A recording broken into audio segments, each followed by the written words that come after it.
அனைவருக்கும் வணக்கம். எந்த ஒரு சமையல் பதார்த்தமாக இருந்தாலும் சரி, அது செய்கிற விதத்தில் செஞ்சாதான் வீட்டில் எல்லாருக்கும் அது பிடிக்கும். கத்திரிக்காவாக இருந்தாலும் சரி, கோவக்காய் இருந்தாலும் சரி, உருளைக்கிழங்காக இருந்தாலும் சரி, வறுவல் அப்படின்னு செய்யும்போது அது நல்ல முறுமுறுப்பாக இருந்தால் தான் எல்லாருக்கும் பிடிக்கும். அந்த வகையில் இன்னைக்கு நாம் கோவக்காயை வச்சு வறுவல் பண்ண போகிறோம். கோவக்காயை இந்த மாதிரி 4 துண்டா நீல வாக்கில் கட் பண்ணி வச்சுட்டு அதில் கொஞ்சம் கருவேப்பிலையை தூவி போட்டு, இப்போ கடலை மாவு கொஞ்சம் ஒரு 2 கரண்டி கடலை மாவு, கார்ன்ஃப்ளவர் சோள மாவு ஒரு 3 கரண்டி போட்டு நல்ல அதில் கொஞ்சம் தேவையான அளவு சால்ட் பவுடர் போட்டுக்கோங்க. கொஞ்சம் காரப்பொடி, பெருங்காயத்தூள், இந்த 3த்தையும் நம்ம இதில் ஆட் பண்ணுறோம். இதுக்கு தண்ணி நம்ம ஊற்ற வேண்டியதில்லை. ஏன்னா கோவக்காயை நம்ம ஏற்கனவே நல்ல அலம்பிட்டு தான் நறுக்குவோம். அதில் பிடிச்சிருக்கிற தண்ணியே போதும். தண்ணி ஊற்றிடாதீங்க. இப்போ இதை நம்ம நல்லா மிக்ஸ் பண்ணுறோம். நல்லா மிக்ஸ் பண்ணுறோம். அந்த கோவக்காயை நம்ம அலம்பின அந்த ஈரப்பதத்திலேயே இந்த மாவெல்லாம் கரெக்டாக ஒட்டிக்கும். நல்ல இதை மிக்ஸ் பண்ணணும். அப்போ தான் அதில் இருக்கிற உப்பு காரம் எல்லாமே ஈவனாக அதில் ஸ்ப்ரெட் ஆகும். அந்த அளவுக்கு இதை நல்ல நம்ம என்ன பண்ணணும், மிக்ஸ் பண்ணி வச்சுக்கணும்.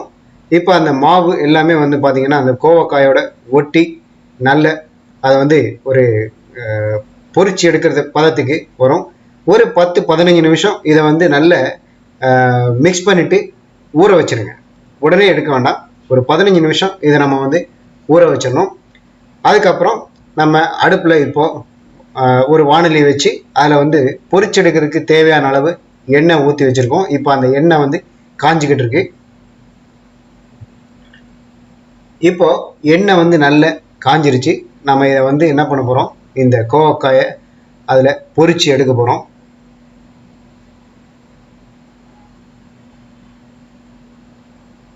இந்த கோவக்காயை நம்ம ஏற்கனவே நல்ல மிக்ஸ் பண்ணி வச்சிருக்கிற இந்த கோவக்காயை நல்ல எண்ணெயில் போட்டு பொன்னிறமாக சிவந்ததும் அதை தனியாக எடுத்துருங்க.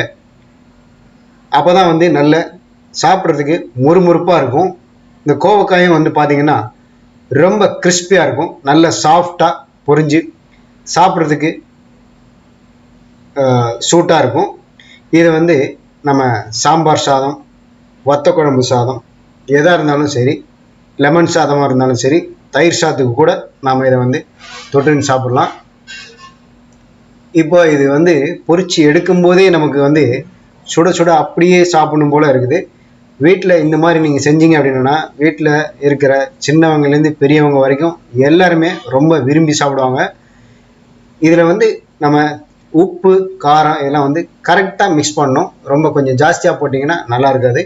தேவையான அளவு சால்ட் பவுடர் காரம் சேர்த்துக்கோங்க.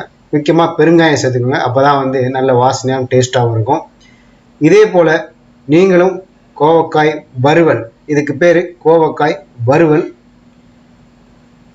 இதே போல் நீங்களும் உங்கள் வீட்டில் கோவக்காய் வறுவல் செய்து சாப்பிட்டு இந்த வீடியோ பதிவுக்கு கீழே உங்களுடைய கருத்துக்களை பதிவு பண்ணுங்கள்.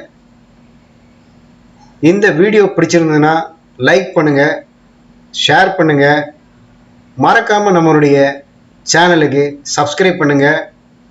பக்கத்தில் இருக்க பெல் ஐக்கானையும் கிளிக் பண்ணிட்டீங்கன்னா அடுத்தடுத்து நம்ம சேனலில் நம்ம போடக்கூடிய சமையல் பற்றின வீடியோ நோட்டிஃபிகேஷன் உங்களுக்கு வந்துடும்.